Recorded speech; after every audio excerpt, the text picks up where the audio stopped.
দেবী পার্বতী ক্ষুধার্ত, পাশে মহাদেব ধ্যানে নিমগ্ন। অপমান আর অপেক্ষা দেবীকে গ্রাস করে। মহাদেব কোনো সাড়া দেন না। এক ভয়ঙ্কর মুহূর্তে সব বদলে যায়। ধোঁয়া আর অন্ধকারে জন্ম নেয় শূন্যতা। আবির্ভূতা হন মা ধূমাবতী। তিনি সুখের দেবী নন, তিনি হারানো মানুষের আশ্রয়। ব্যর্থতার মাঝেই তার শক্তি প্রকাশ পায়। নিঃসঙ্গতায় মা ধূমাবতী হলেন সঙ্গী। আলো না থাকলেও মা আছেন। শূন্যতার মধ্যেই শেষ আশ্রয়।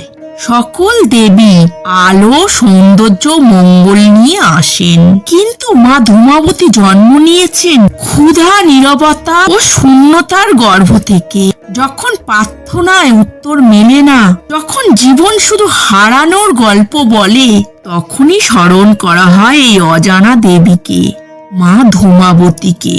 এই গল্প ভয়ের নয়, এই গল্প নিঃসঙ্গ মানুষের আশ্রয়।